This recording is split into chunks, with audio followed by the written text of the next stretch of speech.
안녕하세요. 오토기어 김종민입니다. 최근 저희가 전기차 자율주행과 관련해서 다양한 정보들을 많이 다루고 있습니다. 이와 관련해서 동의하시는 분들도 계시고 반대 의견을 주시는 분들도 계시고 또 참고하실 만한 좋은 의견을 제시하시는 분들도 계셨습니다. 저희 생각을 넓히고 균형 잡힌 사고를 하는데 도움이 많이 되었습니다. 감사합니다. 사실 저희가 차세대 전기차 시장, 자율주행과 관련해서 심도 있게 다루는 건 관련 업계에 계신 분들이나 자동차를 좋아하시는 마니아 분들에게 미래를 안내해드리거나 개몽을 해드리기가 목적이 아닙니다. 그럴 만한 주제도 아니고요. 저희가 관심 있는 대상은 앞으로 진로를 자동차 산업 쪽으로 잡고 있는 우리 청소년들에게 조금이나마 진로를 결정하는 데 도움이 될 만한 균형 잡힌 시각과 사고를 전달해 드리기 위한 목적입니다. 저는 어려서 아버님을 일찍 여겼기 때문에 중요한 결정을 할 때마다 옆에 아버님 같은 멘토가 있으셨으면 하는 그런 아쉬움을 굉장히 많이 느끼면서 자랐습니다. 그렇다고 저희가 멘토라는 얘기는 아닙니다. 청소년분들, 저희를 멘토로 삼지 마십시오. 저희같이 별 볼 일 없는 사람들은 멘토가 될 자격이 없고요. 더 성공하고 더 훌륭한 사람들, 멘토로 삼을 만한 분들이 많습니다. 다만 자동차 관련해서 업계를 보는 눈이나 그리고 또 경험, 지식 이런 부분에 있어서 여러분들이 조금이나마 참고할 만한 그러한 가치는 있지 않을까 하는 바람에서 이런 내용을 많이 다루고 있습니다. 그리고 현재 자동차 업계에서 편협된 시각을 가지고 계신 분들의 의견들을 잘 걸러내시기 바랍니다. 여러분들이 종합적이고 좀 더 포괄적인 사고를 하시다 보면 어떤 새로운 기술이나 규격이 제시가 됐을 때, 방향이 제시됐을 때, 이게 미래의 방향일지 아닐지를 판단하시는데 상당히 건전한 판단 기준을 스스로 세우실 수가 있습니다. 예를 들어서 전기차가 차세대 자동차 규격으로 이제 곧 세대 교체를 이루게 될 것이다. 패러다임이 변하게 될 것이다. 이렇게 얘기할 때 반대하시는 분들이 이렇게 얘기를 하십니다. 인프라는 어떨 건데? 인프라가 너무나 부족해서 전기차는 앞으로 그 문제 때문에 대중화가 되지 못할 것이다. 자, 그 얘기 들으시면은 우리 청소년 여러분들, 그런가? 그럼 내연기관이 앞으로 더 지속될까?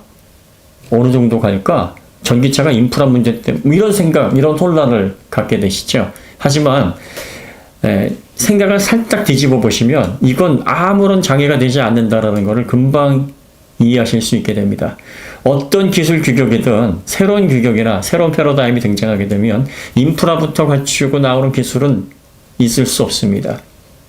자, 휴대전화 처음 나왔을 때 아날로그 방식의 휴대전화도 기지국이 없어서 터지지 않는, 전화가 안 되는 곳이 비일비재했습니다. 그럼에도 불구하고 사람들은 그 불편을 감수하면서도 인프라 부족을 부르짖으면서도 사용을 했습니다. 스마트폰 나올 때는 어땠습니까? 3G, 4G, 5G로 진화를 했습니다만 현재 5G 서비스 제대로 되고 있습니까? 아닙니다. 인프라 부족하다고 늘 이게 4G지, 5G야? 네, 이런 불만 섞인 목소리. 4G 때도 그랬고 3G 때도 그랬습니다. 자, 2003년에 인텔 센트리노라고 해서 무선랜을 이제 노트북 PC에 통합으로 집어넣어서 선 없는 인터넷 세상을 열겠다. 디지털 노마드, 유목민이 이제 지배하는 시대 드디어 왔다, 이렇게 얘기를 했습니다만 어떻습니까? 그때 당시에 노트북 PC에 무선랜 믿고 구입했던 분들은 야, 인프라가 이게 뭐냐, 도대체 이걸 쓰라고 만든 거냐, 그런 불만 섞인 목소리들이 여기저기서 터져 나왔습니다. 이래가지고 무선랜 대주가 되겠어? 하지만 어땠습니까? 와이파이 잘 자리 잡았고 표준 기술로 현재 유용하게 사용되고 있습니다. 어떤 기술이든지 인프라부터 갖춰놓고 그 기술이 대중화되지는 않습니다. 사람들이 찾고 또 흐름이 그쪽으로 가면서 대중화가 이루어져야 인프라가 따라가는 겁니다. 어떤 기술 기반이든 인프라는 부족한 게 정상이고 항상 사람들을 불편하게 거리를 두고 발전하는 게 인프라입니다. 그리고 사업자들이 인프라 확충에 많은 비용과 노력이 들기 때문에 가급적이면 현재 있는 기반으로 어떻게든 사업을 이끌어 나가려다가 이게 포화점에 이르게 되면 할 수 없이 투자를 벌려나가고 이어나가는 게 인프라 확충 사업입니다. 그러니까 전기차 인프라가 부족해서 안 된다. 시작부터 잘못된 이야기입니다. 전기차 역시 차세대 플랫폼으로서 새로운 규격, 새로운 기술로 진입하면서 인프라 부족에 대한 불편은 여전히 피해갈 수 없는 수순인 겁니다. 자, 그러면 그건 그렇다 치고 그러면 인프라를 구성하는 데 있어서 가능성은 있어야 되지 않느냐. 가능성을 우리가 어떻게 판단할 것이냐. 사업자들이 또 인프라에 구성하는데 비용은 또 그 기간은 뭐 이런 복잡한 생각을 하실 겁니다.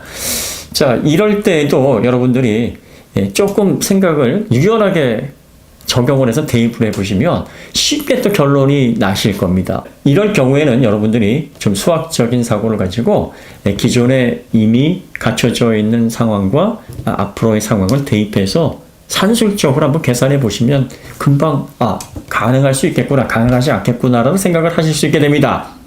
뭐 수학적인 사고라 그래가지고 뭐 어려울 거 없어요. 굉장히 단순하고 초보적인 산수적인 개념입니다. 자, 우리나라의 그 자동차가 몇 대가 될까요? 2020년 기준 등록된 자동차 수가 전체 승용차, 상용차 다 합쳐서 2,385만 9천 대 정도입니다. 자, 이 중에서 승용차가 1,935만 9천 대 정도입니다. 뭐 상용차까지 다 합쳐야 되겠죠? 물론 압축 천연가스를 사용하는 뭐 버스도 있습니다만 어쨌든 내연 자동차를 2,385만 9천 대, 즉 2,860만 대 정도로 잡아서 계산을 한번 해보겠습니다. 이 자동차를 주유소 몇 개가 감당을 하느냐, 주유소 인프라는 얼마나 되느냐. 전국에 2019년 말 기준으로 주유소 개수가 11,769개입니다. 그럼 계산을 해보면 주유소 하나당 2,027대의 차를 커버를 하는 겁니다. 생각보다 많죠? 주유소 하나당 2,000대가 넘는 차를 커버를 한다. 이게 가능할까요? 자, 주유소마다 규모가 다 다르죠. 뭐 지방에 있는 작은 주유소부터 뭐 대도시에 있는 큰 주유소까지. 자, 동시에 주유가 가능한 대수가 한 3대, 적으면 그 정도에서 많으면 한 10대 정도 다양하겠죠? 그럼 평균을 내서 대체적으로 주유소 하나당 6대 정도를 동시에 주유 가능하다고 한번 보겠습니다. 주유에 소요되는 시간은 얼마나 걸릴까요? 보통 주유소는 뭐 기름 넣고 바로 나갈 수 있다고 생각하는데 생각보다 그렇게 시간이 빨리빨리 이렇게 진행되지는 않습니다. 회전하는데 어느 정도 시간이 필요합니다. 주유를 하는 것도 뭐 결제하고 뭐 주유하고 뭐 닫고 출발하고 이런 시간이 대체적으로 아무리 빨라야 5분 이상, 5분 이내에 가능하지는 않아요. 그러면 5분에서 뭐 한 6분, 7분 뭐 이렇게 걸린다고 치고 평균 잡아서 60분이니까 계산하기 좋게 대당 6분이라고 보겠습니다. 자, 그러면 6대가 1시간에 주유소 한 곳에 8대 동시 주유가 가능한 주유소가 1시간에 60대의 자동차를 감당할 수가 있습니다. 하루의 영업시간은 24시간인 데가 있고 또 지방같이 좀 한적한 데 같은 경우에는 뭐 8시 정도에 문을 열어서 10시에 닫는 경우도 있습니다. 그러니까 이것도 뭐 평균 잡아가지고 새벽 6시부터 자정까지 18시간을 주유소가 이 근무를 영업을 한다라고 가정을 해보면 하루 주유소 한 곳이 평균적으로 감당할 수 있는 자동차 대수는 1,080대가 됩니다. 자, 그러니까 주유소 한 곳당 2,027대 감당할 수 있다는 산술적인 계산이 어느 정도 가능한 겁니다.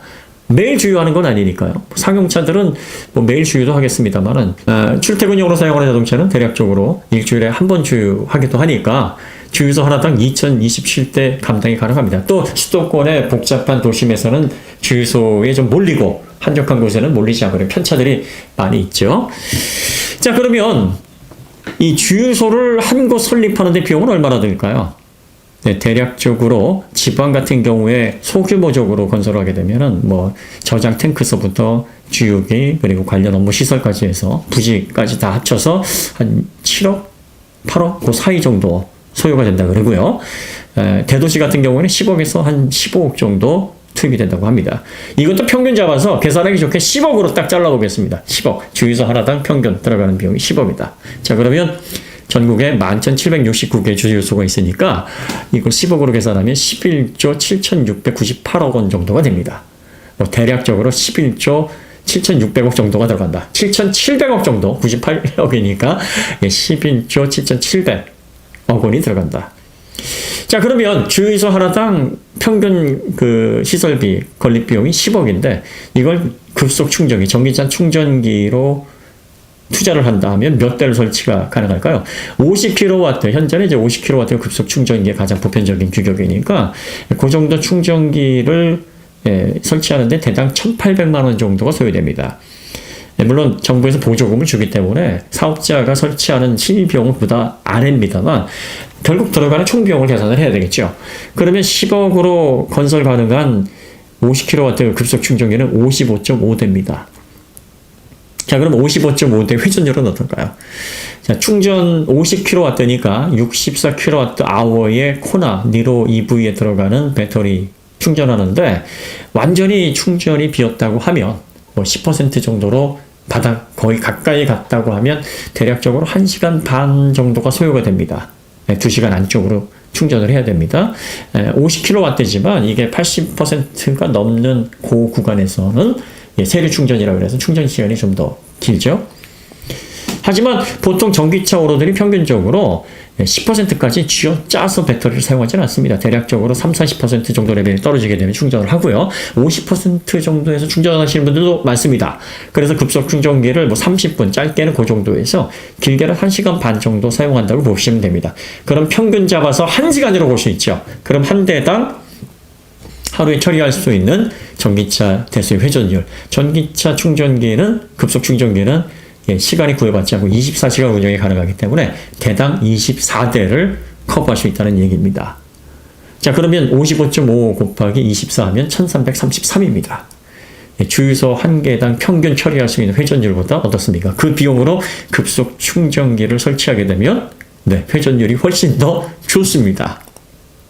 자, 그러면 주유소 11,769개에 해당하는 11조 7,700억 원에 해당하는 비용을 전기차 충전기, 급속 충전기로 설치하게 되면 대충 계산해 보면 65만 8천 기 정도를 설치할 수 있습니다. 그러니까 전국에 급속 충전기가 65만 8천 기 정도만 설치가 되어 있으면 현재 주유소의 인프라 정도의 회전율이 나옵니다.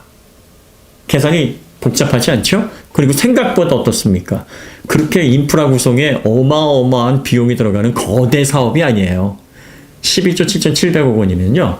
이 자동차 산업은 한 나라의 혈관을 이루는 아주 중요한 기관 산업인데 이 패러다임의 변화, 형식의 변화로 인한 새로운 인프라를 구성하는데 11조 7,700억 원이면 어느 정도 감당할 수 있는 인프라 구성이 된다.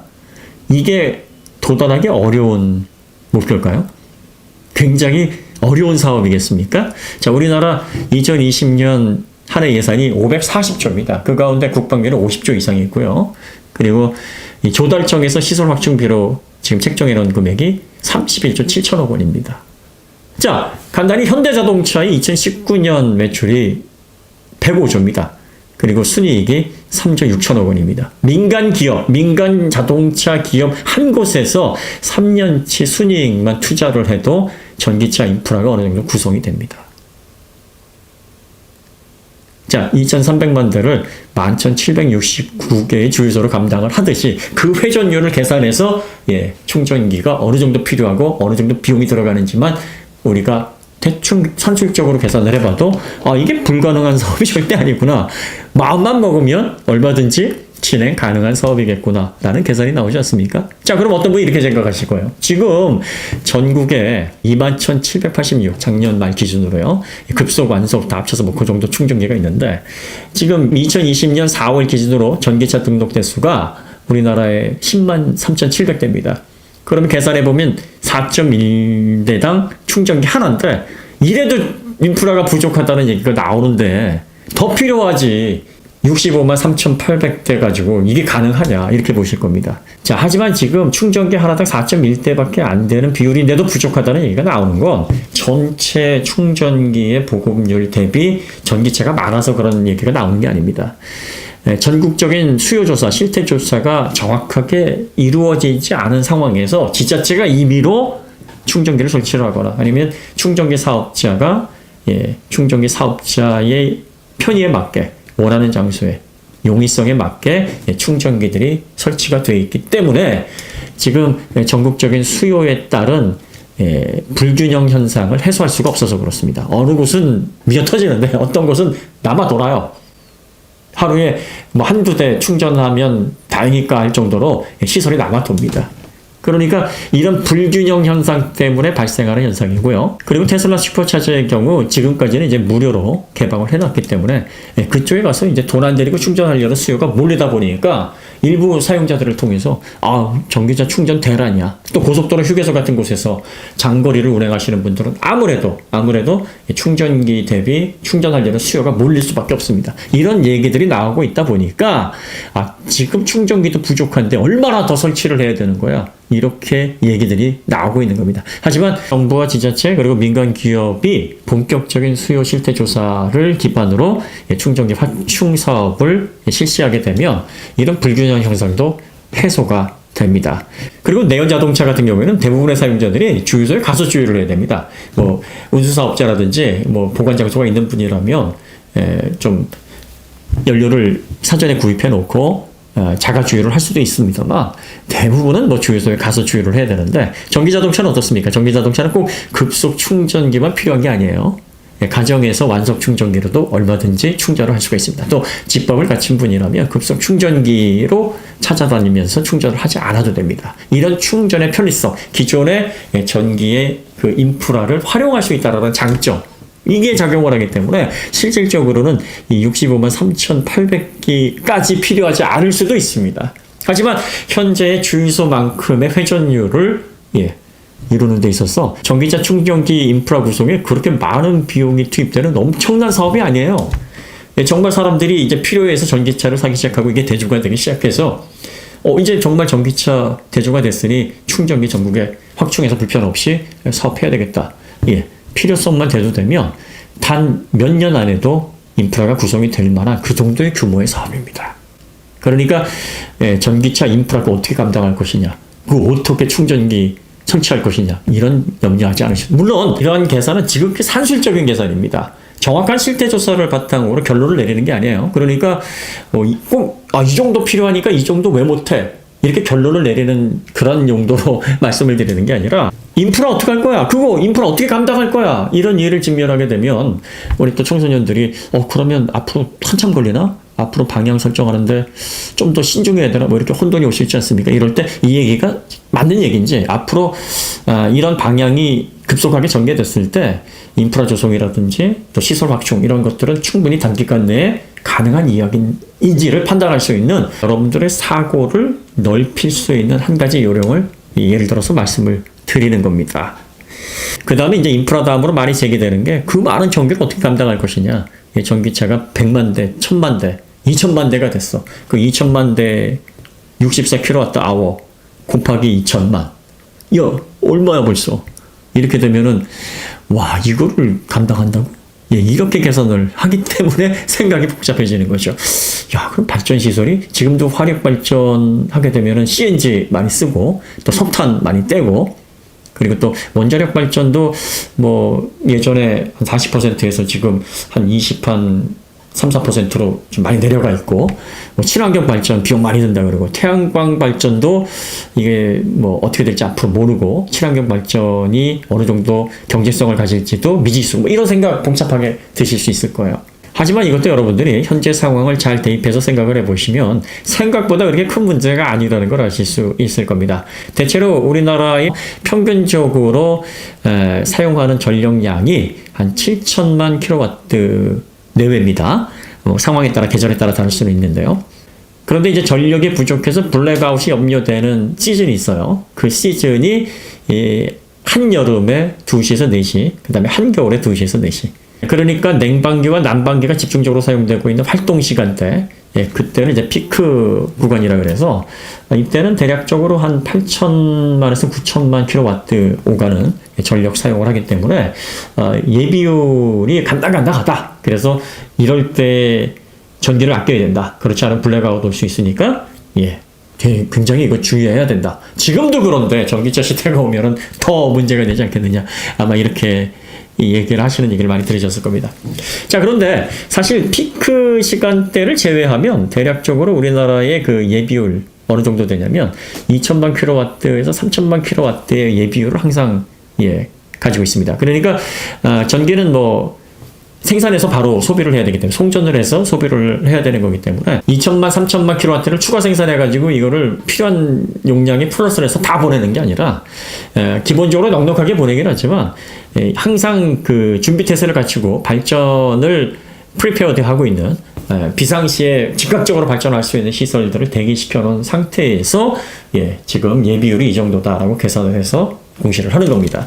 그러니까 대체적으로 2천만 킬로와트에서 3천만 킬로와트 정도로 오가는 예비율은 평상시 피크타임이 아닌 평상시에는 항상 그 정도 수준을 유지를 하고 있다라고 보니까 대략적으로 이제 계산하기 좋게 산술적으로 한 2,400만 킬로와트 정도가 이제 예비율로 갖춰지고 있다라고 하면 2,400만 킬로와트면은 50 킬로와트 급속 충전기가 동시에 48만 대가 물려서 전기차에 전기를 공급할 수 있는 그 정도의 용량입니다. 그러니까 실제로 인프라 구성에서 65만 3,800개 정도면은 현재 주유소 인프라 정도를 커버할 수 있을 만큼의 회전율을 확보할 수 있다. 물론 전기차의 수요 실태 조사가 잘 이루어져서 잘 배치가 돼야 되겠죠. 수요가 몰리는 곳, 그렇지 않은 곳 계산이 잘 돼서 회전율에 맞게 잘 전국적으로 충전기가 공급이 됐을 때 그 정도면은 현재 주유소의 회전율을 낼 수가 있다는 건데, 현재 예비율로도 48만 대에 해당하는 전력 공급이 가능한 예비율 정도를 보유하고 있다면 이게 과연 문제가 되겠느냐.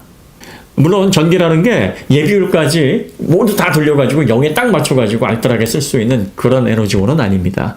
그러니까 이렇게 산술적으로 계산할 수 있는 건 아니지만 48만 대에 해당하는 예비율이 남아있는 상황이라면 전기차의 충전 패턴을 고려했을 때 감당이 될 수 있는지 없는지를 한번 생각해 보면 답은 쉽게 나옵니다. 보통 전기차 오너들 같은 경우에는 이 가장 전기 요금이 비싼 피크 시간대에 전기차를 충전하는 비율이 굉장히 낮습니다. 대부분은 전기차를 운영할 때 경제성을 가장 중요한 요소로 보기 때문에 전기 요금이 가장 저렴한 심야 시간에 만속 충전을 통해서 충전을 하는 패턴을 유지하시는 분들이 대부분입니다. 그리고 피크 시간대라든지 전력 사용량이 많은 시간대에 충전하시는 분들은 장거리를 이동하시는 분이나 급히 어디를 가야 되는데 전기차가 충전이 되지 않은 상황, 이런 불가피한 경우에만 충전을 하게 되는데, 이런 비율이 과연 얼마나 될까요? 전기차가 1,000만 대라 그래도 동시에 이런 환경에 처해 있어서 피크 시간대 전력 사용량이 많을 때 충전기를 찾아서 충전을 해야 되는 그런 오너들이 얼마나 될까요? 물론 전기차가 더 많이 판매가 되고 보급화가 되면서 관련된 발전 시설도 더 확충할 겁니다. 현재와 동일하게 유지를 하면서 지금 이걸 가지고 감당을 하면은 문제가 발생할 소지가 있다고 볼 수가 있겠지만, 정부에서도 전기차가 이렇게 늘어나는데 발전 시설 확충하고 좀 더 전력 공급량을 좀 늘려야 되겠다, 이런 계산은 당연히 할 거라고 예상할 수 있는 부분입니다. 그리고 앞으로 전기차가 어떤 방향으로 또 활용이 되냐면 ESS, V2G로 활용이 되게 됩니다. ESS는 에너지 스토리지 시스템이고요. V2G는 비클 투 그리드입니다. 에너지 스토리지 시스템이라는 것은 에너지를 고용량 배터리에 저장을 한 다음에 필요할 때 꺼내 쓰는 거예요.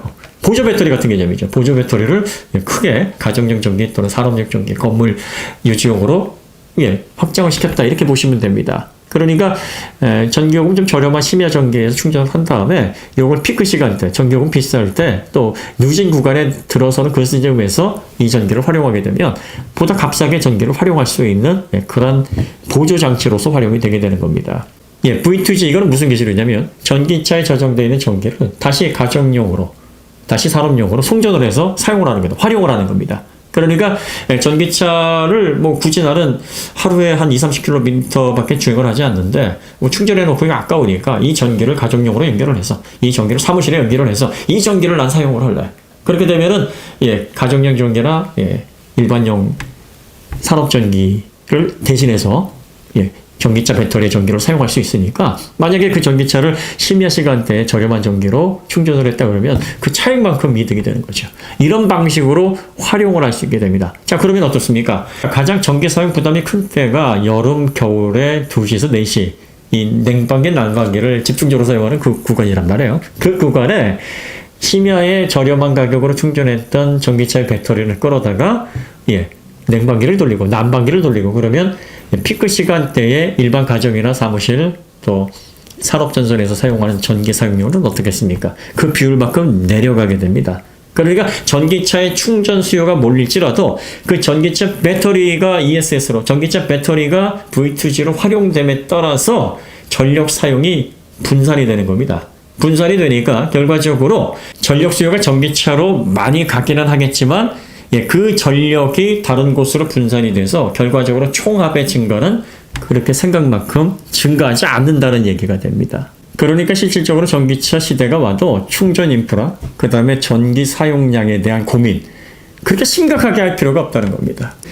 자, 가장 중요한 점은 현재 내연 자동차 업체 거의 대부분이 가솔린, 디젤, 내연 엔진으로 움직이는 자동차의 신규 프로젝트를 다 중단했다는 겁니다. 더 이상 개발하지 않겠다. 하던 것도 중단하거나 신규 계획 더 이상 만들지 않겠다.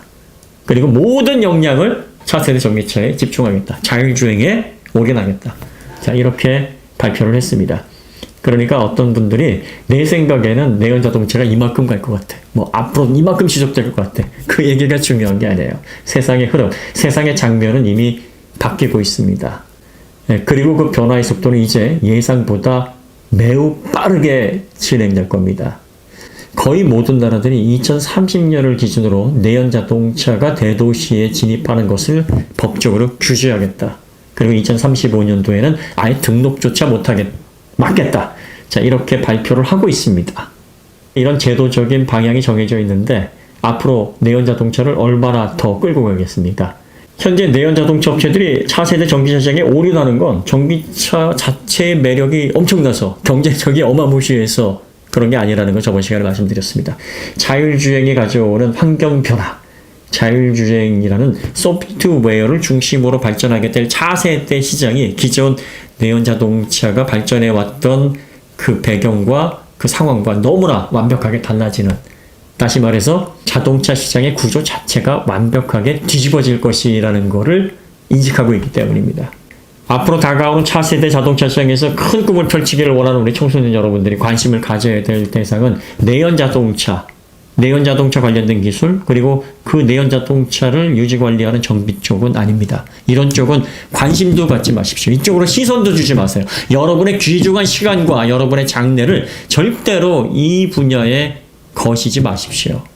이 분야는 곧 사장되고 없어질 분야입니다. 여러분들이 관심을 가져야 될 분야는 차세대 전기차 분야의 핵심이 되는 파워트레인, 그리고 그 파워트레인의 안정적이고 효율적인 에너지를 공급할 수 있는 배터리 관련된 기술, 자율주행의 핵심이 되는 로컬라이제이션, 컨볼루션, 그리고 클라우드 플랫폼, 클라이언트 시스템, 이런 데 관심을 가져야 됩니다. 기존의 내연 자동차들은 이렇게 파편화된 기술들이 네트워크로 모여져 있는 이 현재의 상태를 융합, 컨버전스다, IT와 메커니즘의 결합이다, 이렇게 얘기를 합니다만, 앞으로의 차세대 시장은 이런 단순한 컨버전스, 불완전한 상태에서 이 기능 저 기능을 붙여놓은 현재 누더기 형태의 기술 형태가 아닌 시스템 인테그레이션, 다시 말하면 전체의 시스템이 융합을 넘어 통합으로 구성이 될 겁니다. 하나의 OS, 그리고 각각의 장치들을 효율적으로 하나의 OS로 제어되게 하는 미들웨어. 자, 이러한 분야들에 여러분들이 주력하셔야 됩니다. 앞으로 소프트웨어가 자동차 산업을 지배하게 될 것이다. 자율주행이 실행되게 되면 현재 자동차 산업은 완벽하게 변화될 것이다. 자, 이러한 외침에 우리 청소년 여러분들 귀 기울이시기 바랍니다. 여러분들이 앞으로 자동차 분야에서 여러분들의 꿈을 실현하기 위해서 어느 분야로 성큼성큼 나아가야 되는지 지금 결정하셔야 됩니다. 저희가 이렇게 능력이 대단하지도 않고 지식이 이렇게 많지도 않습니다만, 알고 있는 한도 내에서는 차세대 자동차 시장의 발전 방향, 흐름, 이런 부분들에 대한 지식을 기회 있을 때마다 공유하도록 하겠습니다. 이미 자신의 진로가 정해져 있고 라이프 스타일의 컬러가 명확해진 기성세대 분들이야 앞으로의 변화에 대해서 깨어있던 그렇지 않던 크게 중요하다고 보이지는 않습니다. 또 실제 생활에 많은 영향을 미친다고 생각되지도 않습니다. 그래서 저희 생각에 동의하지 않으셔도 저희는 크게 상관하지 않습니다. 하지만 앞으로 큰 꿈을 펼치실 우리 청소년 여러분들은 유연하고 좀 더 폭넓고 그리고 합리적인 사고를 통해서 현재 여러분이 가지고 있는 시간을 소중하게 알차게 잘 활용하시기 바랍니다. 다 함께 화이팅 하십시오. 자, 여러분 오늘 하루 잘 보내시고요. 저희는 더 좋은 콘텐츠로 다시 찾아뵙도록 하겠습니다. 감사합니다.